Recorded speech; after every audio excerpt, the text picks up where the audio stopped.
Okay. Approval of the minutes of the previous meeting. Pam? And we can do this by consensus. Are there any changes that anyone would like to see in the minutes? Hearing none, do I have a motion for approval? So moved. And a second? Second. All in favor, raise your hand or aye. Aye. All right, the minutes are approved.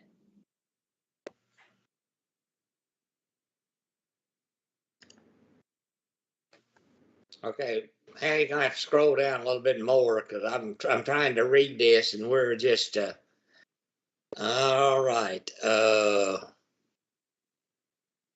Okay, the call to order and the press release.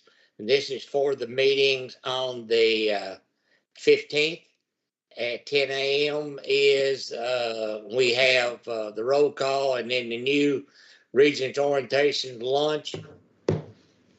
We go down to the board agenda items for that day, and hopefully by then all the board members will be there. Hannah, scroll on down for me, please. Learner success and workforce development report. Wendy, is that? I think that's yours, right? So we have not met again since the last board meeting, and we do have a meeting scheduled that's coming up at the a little bit later this month. We will, right now we're a little bit on hold with our current projects because we're waiting on those reports to come back. The RFP for the resource optimization study has now, Paul, that's completed, correct? That's As correct. of yesterday at 4. Yeah, it's complete. We're scheduled to review that next Wednesday at, I think, 2 p.m. Yes, I will be there at the system office at 2 that afternoon. So we can get that process rolling. So we're waiting on that study. The student success information we're supposed to be hearing about at the meeting in December. I believe Dr. Williams's group is going to be reporting back on that. So we really haven't had much more movement on the resource optimization committee. I have sent a couple of articles to members of the ROC to ask them to read. One of those has to do with online learning, and it just came out of higher ed this week, and it's about online learning leaders thinking that our in-person classrooms are going to be more and more rare as we go forward. I have asked the committee to review that article and to give me some feedback about that. I've also sent some information on population density within the state to members of the committee to kind of take a look at where Kentucky as a state is losing population. Unfortunately, some of that was out in eastern Kentucky, which is now probably going to lose even more after all of these floods. Being an eastern Kentuckian and believing in the resiliency of my people, I know many will stay, but I also have a fear that that area is going to be further devastated by population trickling outward away from that area because of the flooding and the devastation. People just not having the resources to be able to rebuild, like they had been previously. So wanting everyone to take a look at that map so that we can, once we get our data back, try to overlay that or align that with what we know from the population studies and what is predicted in those areas as well, so that we can make a better decision. But other than that, we've not had much movement on the ROC committee. And Wendy, just to give you a quick update, the compensation study will be, or the RFP for that closes on the 12th. Okay. And also, if you wouldn't mind, if you sent them to me, I might have missed it. Would you mind sharing that information you just talked about with me too? Oh, sure. I can do that. Thank you. And I think that I was not able, and I was going to ask about that. I do not have like phone numbers or text information for President Figueroa, Dr. Linden, or Ty Handy. We can get those to you. I will make sure everybody on the committee has those. The committee meeting is going to be at 4:30 on August the 24th. Thank you, Chair. I will turn it back to you. I have a question, Pam, maybe you can help us. Next week, we have a meeting to review the plan. Would you mind going over that and who is at that meeting? I know Wendy's going to be there in person, but I think it's a live stream. Is that correct? That is correct. With the- However, we will convene the Resource Optimization Committee and those people who have been added on to the committee for review of the documents that will be presented. We will then go into closed session to review requests for proposals. And at that time, we will invite in the procurement to pay staff, which are Becca Forsek and Tanya Peters, I believe. And I think they will both be there at that time. And at that time, we will discuss purely in closed session those matters that can be discussed based on that exception. Once we come out, our business will conclude. Pam or Paul, is it my understanding that you have asked the participants to present their proposal in public to Wendy, who will be in Versailles, but to the committee? Is that correct? No, we would just be reviewing the proposals and selecting who we want to make presentations to us. Okay. So of the number of proposals, we don't know yet, but we will just have someone to come. Pam, is that correct? After the committee make a recommendation, have somebody to come to the September meeting and make a proposal to us? Well, it will basically be following the procure to pay standard processes. So at that point, what will happen is the Resource Optimization Committee, those people who have determined who they want to have present, will empower the procure to pay staff to come to invite various people. And then a date will be set, and whether that's at the September meeting or whether it is at a special called meeting, I don't know. It will depend on the time frame and the availability. Okay, I would ask the chairman, Wendy, monitor, if you don't mind, monitor that very closely and see what is the best time to make that presentation to the full board, and if it's too soon in the September meeting, that's fine, and we can defer that. But I think all of the board has a high interest to get this process moving along. Chairman Stevens, if I may, so I believe you were on the thread for the RFP. The only thing they would have at this point to present is what we have asked them to do. Yes. Once we choose who's going to win that proposal contract, then there is a timeline there for them to be able to come back and present their findings to the board. Are you saying you want, or would you like for me to present or have Becca present information about the RFP at the September meeting? I just want to be clear. Pam, we want to do it correctly is what I'm saying. I don't want to get the cart before the horse, but I know that, all of us are concerned about the process and moving forward. So I defer that to you, Pam.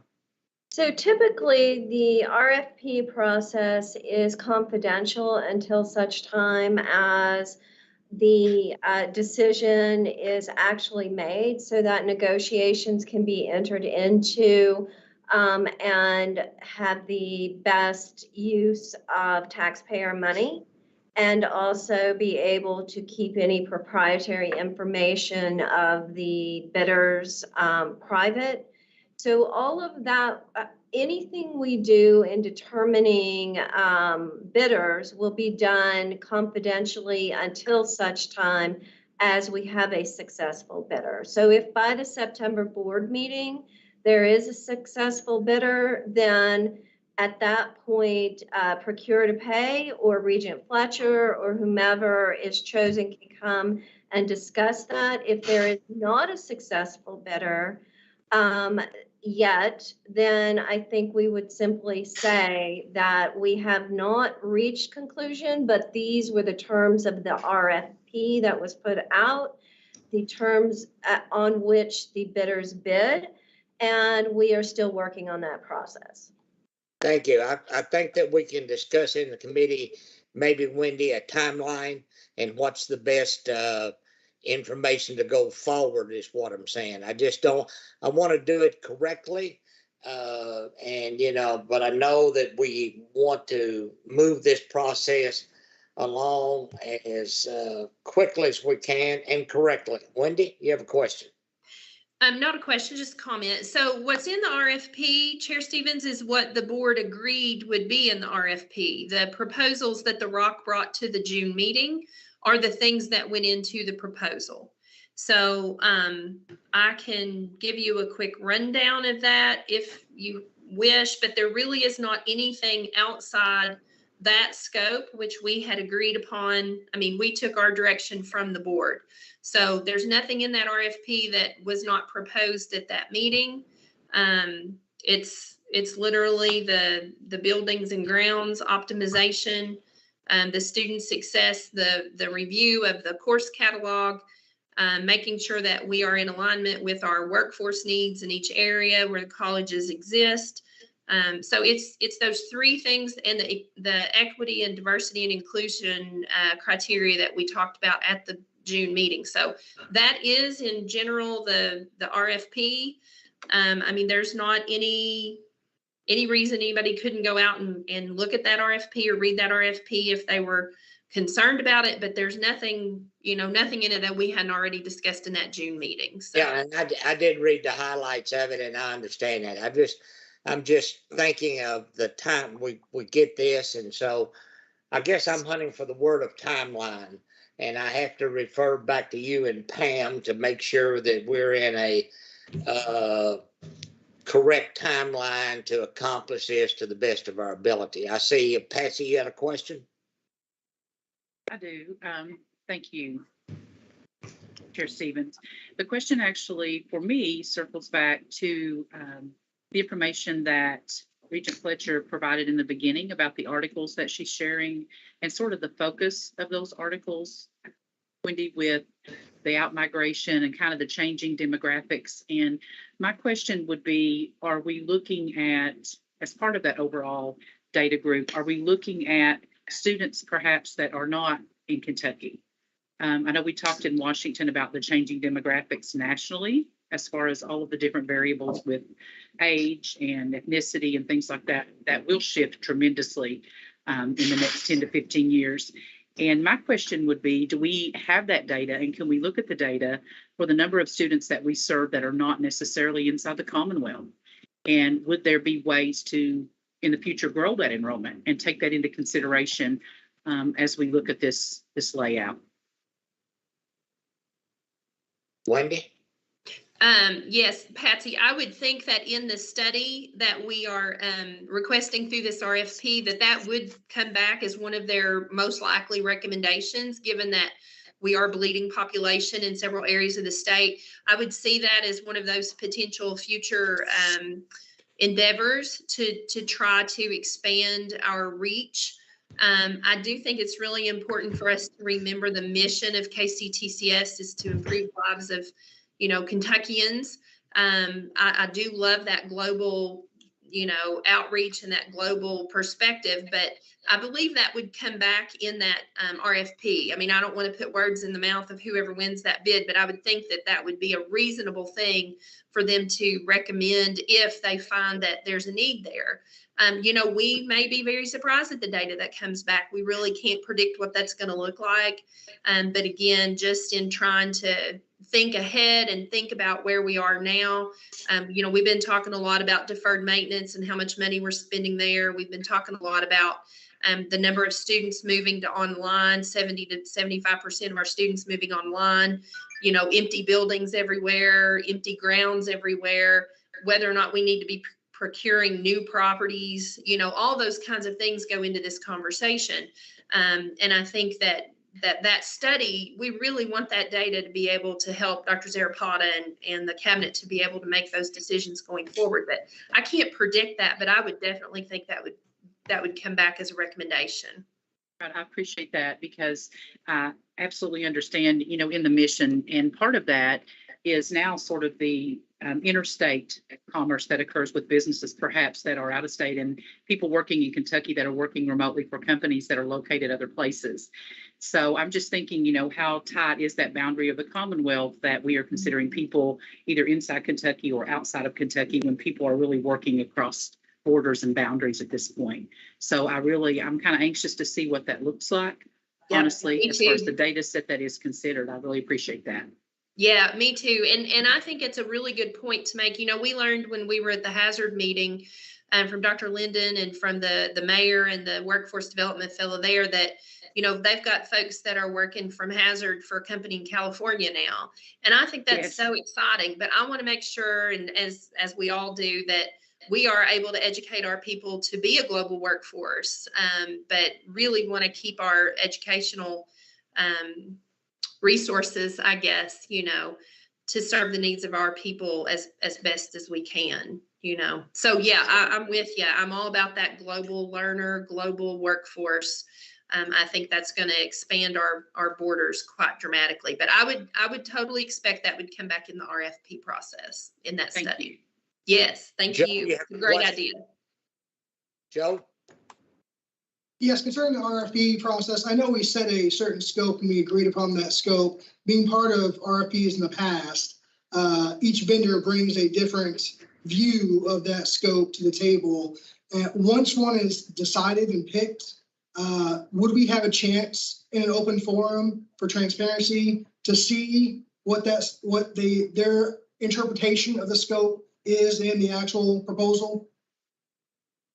Once the RFP process is complete and a contract is actually signed, everything except potentially proprietary information, but generally even something that might be considered proprietary would be open records. So all of the bid process is available to the public. So clearly it would be available to the Board of Regents. And I would note as well, if the Board of Regents felt that the scope was missing something, then you would be able to do an addendum to the scope of work. And Regent Stevens, I'd like to request, if possible, if we'd see the final proposal at one of our meetings in an open forum, if possible. The agreed upon proposal without proprietary information in it.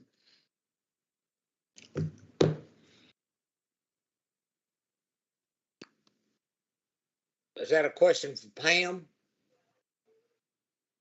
We will note that request, and if that actually is available by the September meeting, we can put that on as an agenda item. Thank you. If not, I would also accept the next available meeting we have to go over it as well. Okay. Thank you. Thank you. Any other questions about this? Wendy, you got another question or comment?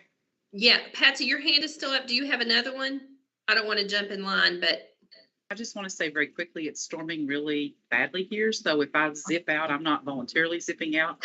I will, if it throws me off, I will try to get back on. It's pretty bad right now. So just want to share. Gotcha. Okay. Thank you. I was just going to say, Joe, I agree. I mean, you know, I always laugh and say my middle name is transparency. I really think that that's important, but I do think that the RFP process is the RFP process. I don't think there's a whole lot that we can do to alter how state contracts are awarded necessarily. I get what you're saying, but my hope is that if we cannot present by the September meeting, that by the December meeting, we actually have some data. I would be hoping that they would be bringing back, you know, some results. We're really pressing on this to get data back as quickly as possible. If you remember from that June meeting, that was the whole issue, is that it seems to take us a year to figure anything out. And we were really pressing for data a lot sooner. So I think most of what the ROC has been doing in the last few months is really going to come to, you know, that data is going to come to fruition at that December meeting. So. Any other questions? Joe? I would like to comment on that, even if it were not in an open forum, Regent Herd Inc., because those are open records, we can certainly write an executive summary and provide the scope of work and the proposal to you so you would know. Thank you. Any other questions in that regard? All right, hearing none. The next item is the administrative service report.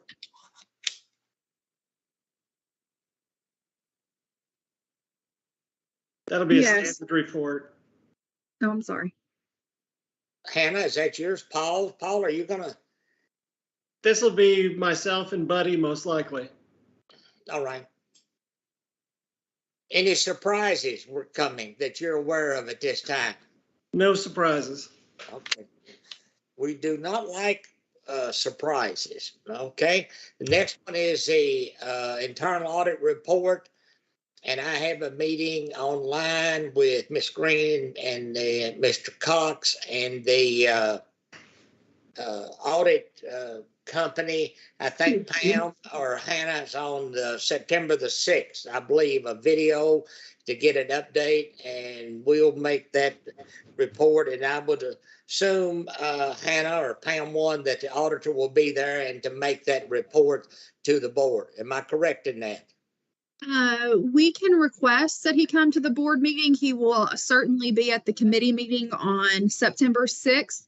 But as acting chair of that committee, you would be able to have the committee meeting and then turn around and make the report to the full board. But if you would like the auditor to be at the full board meeting as well, we can request that. Okay, my concern about any committee or any report as the acting chairman is if there's any surprises, if there's any concerns, and I really would feel more comfortable, and we won't know, Hannah, till after the report, but if there are areas of concern that we need to be aware of to the board, I would certainly like to have the auditor there to explain what his concerns are so that all the board members can hear that from him instead of me. It Yes, shouldn't sir. be a problem to get Lance there. Okay. All right, compensation and classification benefits, Paul? That'll be our new VP, Lynn Hillis, and myself. And have we done some work on that? Are we in the process of working on that? Have we got any, I would say that I would advise that, you know, we need an update on that, and maybe I'm going to use the term timeline on that of when that we can see some more concrete information about that. Yeah, I mentioned earlier, the RFP for the comp and classification study is out. It ends on the 12th. I'm not positive how much information we'll have at the board meeting, but we can certainly give updates on timelines and that thing. I'm a big proponent, as you've already seen, of timelines and keeping the board informed and making sure that we're on track to do what we're supposed to do. Hannah? Yes. Moving forward, I do have a few changes to suggest, just that have come to mind in the middle of this meeting. But since we now have a VP of HR, that being Lynn Hillis, that joined us just in July, I believe that perhaps we should retitle compensation and classification and benefits just as an HR report so that it could encompass everything that she is doing in her area, just as we have an administrative services report and learner success from the chancellor. And then I believe also we should in light of having a new VP of Workforce and Economic Development, that we split those two reports. If that would be okay. That's fine with me. Comments from the rest of you? I think that's great, Hannah. Thank you. Yes. Wendy? I was just going to ask, since we have just received the information from Dr. Zarapata about the split from workforce, from the Chancellor's Office for Workforce Development, that we do that. So I did have a question for Dr. Zarapata. Since that has happened, is the information that was supposed to be brought to the board in December from Chancellor Williams, will that now come in two parts, one from her and one from Workforce Development Acting VP? Is that Jesse? I'll need to revisit that, but I believe it would still just come from the academic area. I don't. Okay. Yeah, I don't think there was any to-dos in there necessarily for workforce, but I'll certainly follow up on that. I just wanted to make sure that we weren't leaving out important information if there was anything separate there. Sure. And I love the HR idea. I think that will just roll that right back under her title and leave that all to her. For us, I think we know it's comp and class and benefits, but I think it keeps the agenda cleaner to just say human resources. Perfect. Thank you. And one other item I wanted to update everyone on. I was able to connect with former Regent Desmaris just this morning, and offered that she be able to come to the board meeting and speak and give some parting remarks. And she agreed to do that. She said that she could do it during our lunch on Thursday. So she'll be joining us remotely, just to say goodbye to everyone. We always offer Regents that chance when they are not appointed or their terms coming to an end.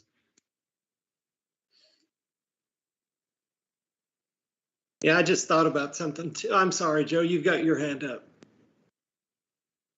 I was just going to say, I worry about just calling it HR. I believe that position encompasses a lot more than HR. So I would hate to lose all that. I know it's just a title, but in the description, if we could match maybe the description of that update to the actual position, maybe. Yeah, that's fine. Sure, absolutely. Paul, you had another comment? Yes, and it just shot right out of my head. Oh yeah, we've got it'll be two new vice presidents but I guess I can do that during the working lunch that I'd like to introduce and have them speak and, kind of give their backgrounds. It'll be Beverly Malloy and Lynn Hillis. So. And I think that you've made I'm speaking only for myself, a wise move in separation of workforce development. And if anyone else wants to chime in on that, feel free to do so. But I think that was a wise move on your part. Joe, you have a comment or a question? Hannah? I'm sorry. I do not. All right. Okay, we'll go to the that's the Friday meeting is, and then a call to order and the ratification of roll call and the approval of the minutes, consent items. Hannah, you want to discuss those very briefly? Sure. The consent item will be the college's candidates for credentials. That's the same report that we receive every quarter that approves our students for their credentials. All right. The board action items. Paul, you're going to handle A? Yes. So let's see here. The agenda items here. So personnel actions. That will be myself and I guess Lynn now. Mm-hmm. All right. Yeah, so that'll be Lynn. The student region election procedures. Is that Pam? Is that you? No, that That actually, I mean, I can do that, but typically, Hannah and Natalie, go through that process. But if either would like me to do it, I can do that. No, Hannah, that's fine. I just, Pam, you was just on my mind, and so I called on you first, but that's fine. The naming of the West Kentucky Allied Health Building, tell us a little bit about that, what you know, Paul. So that's going to be the naming of the Allied Health Building after former President Dr. Barbara Vesey. All right. And we, if I may, I'm sorry to interrupt. I just learned, Dr. Zarapata may have not been on that email actually, that Dr. Reese from West Kentucky asked that be pushed to the December meeting. They're still working out some of those details with stakeholders. And he actually, unfortunately, was called for jury duty in September. And so he wanted to be able to be there in person to present this. And he's afraid he won't be able to do that at this meeting. So I will actually take that off the agenda, and then you'll see it again in December. All right. The audit risk plan, Paul? That'll be the internal auditors. If we invite Lance to come, that would be Lance Mann from Dean Dortnell and whatever it is now. Okay. The presidential performance goals and objectives, Paul? I believe that would be you, sir. Okay. Evaluation is, and I think that we have a meeting coming up with Hannah and Pam and Karen and Wendy to look at the evaluation process. And Karen is in charge of getting that information out to the 12 regions.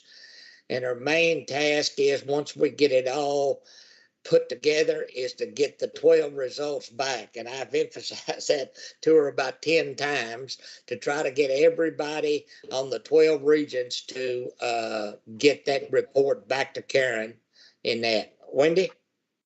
I do have a question about that process. And so I know that in the past, it's been put out like almost like a doodle poll kind of a thing where we take the survey and we return it and everything is anonymous. But is there a way for us to put a trigger on that so that we know whether or not a regent has responded, even if we do not know what their responses are? Because I think that's the only way to really do it. When we don't know who has responded and who has not, it's hard. You know, we all get the message saying, please respond. And, you know, we responded a month ago. So, I agree with you. I've given that task to Karen, Hannah, and Pam to figure that out so that at least we know. And Karen has graciously agreed, is if she knows that Jimmy Lee hadn't done his report, to call him on the phone and say, Jimmy Lee, you need to do your report. What I'm saying, we're not concerned, you know, about the context of it, but yes. And so I have tasked all three of them, and they have assured me they're going to try to figure a way to get that done.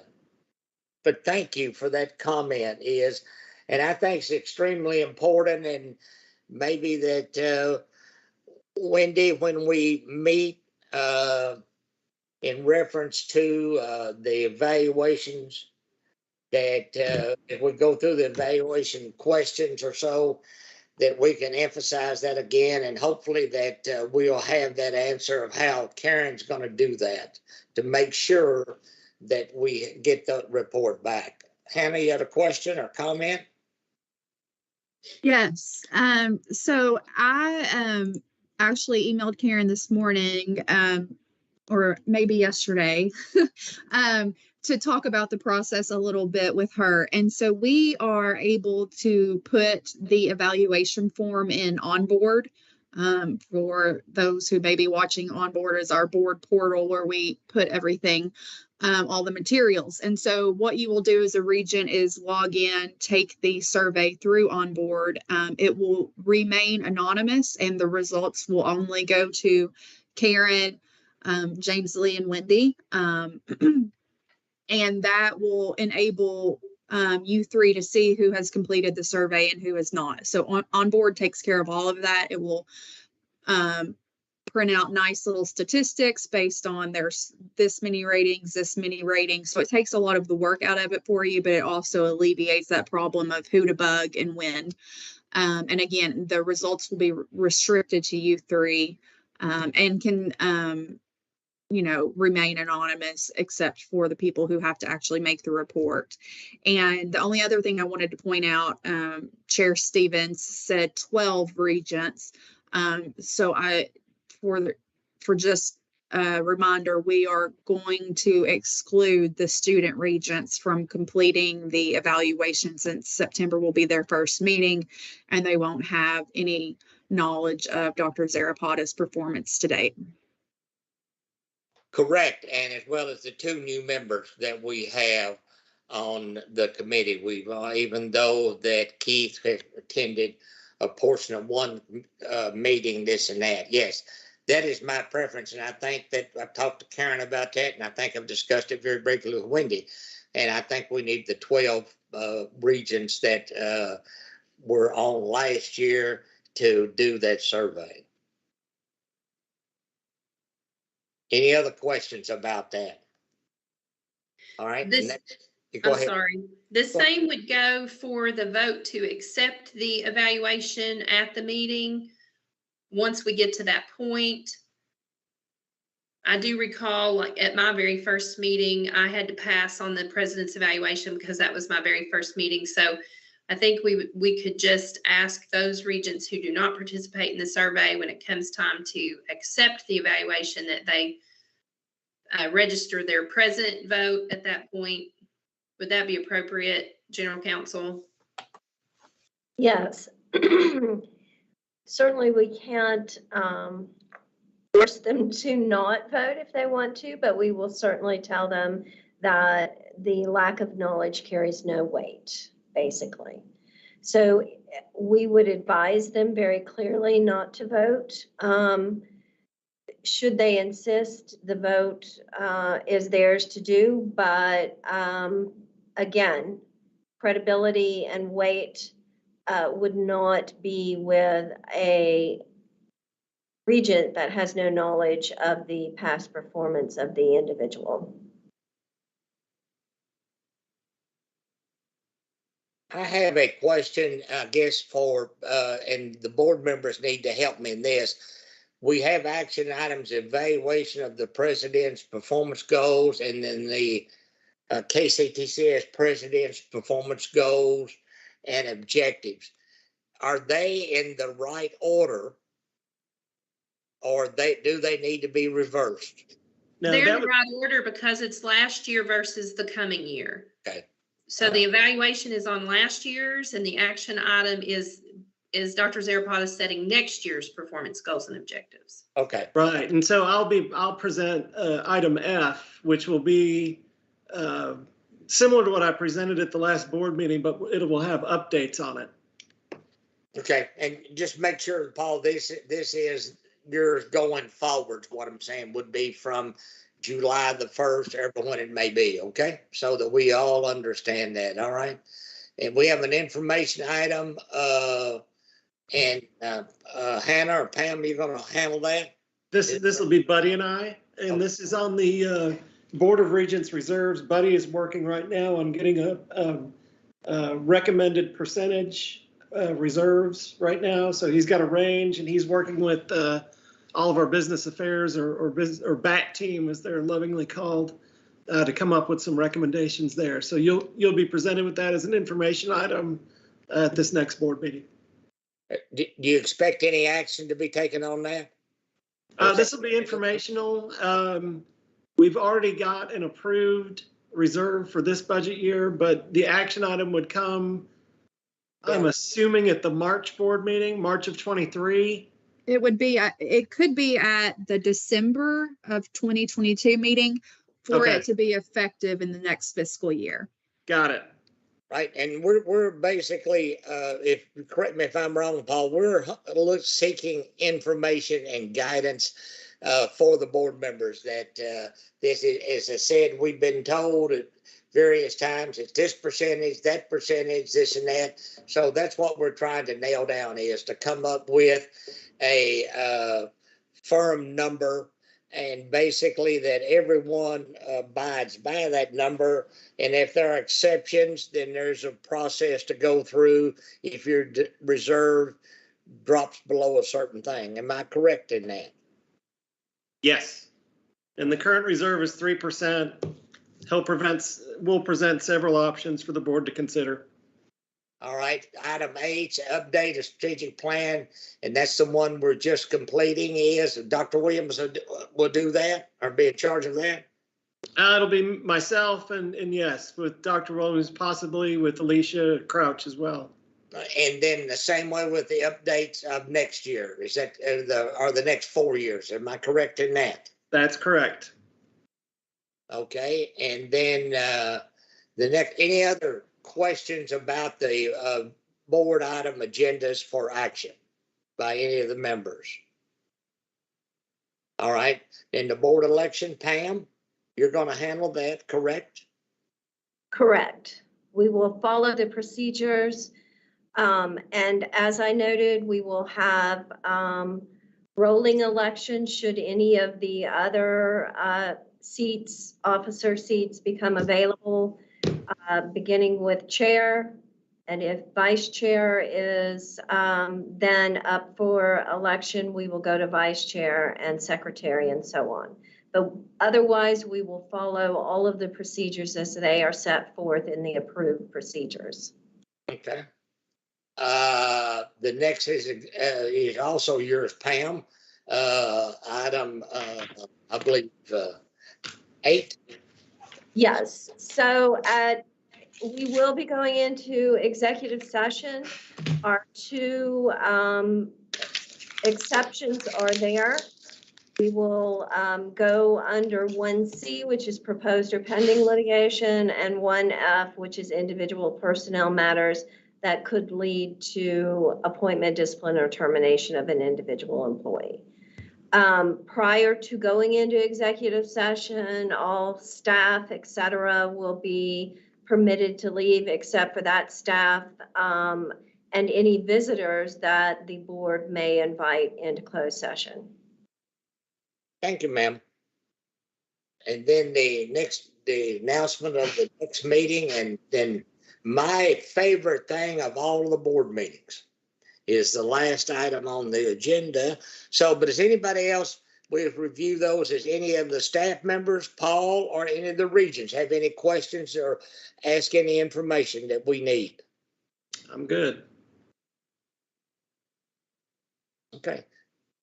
I would assume that unless objection, we do have a follow-up meeting, because there will be some additional information coming from various committees on, I think it's the 31st. Is that correct? August the 31st?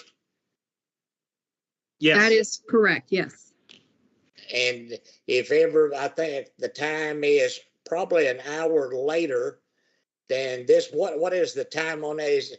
Is Wendy, we have to work on you. You work around us or help us. So is that time, is this a good time at 3 o'clock, or which is 4 o'clock your time, or would you rather have it later? As long as I have notice, I can, my thing is just not rescheduling patients. So if I know a couple of weeks ahead of time, I can generally move people around. So 4 or 4:30 is usually the best time for me, Eastern time. And I believe we have it held on the calendar for 4 p.m. So if that works, we will just keep it consistent. Is that 4 p.m. Eastern time? Yes, sir. Yeah, that's fine. That is fine. Hopefully it'll be a short meeting and then if we can give if I can think of all the meetings we need to. We have a meeting Wednesday next week. Is that correct? Next Wednesday? I will be at the board office. I will be at the board office on Wednesday, the 17th at 2 for the RFP meeting. Yes.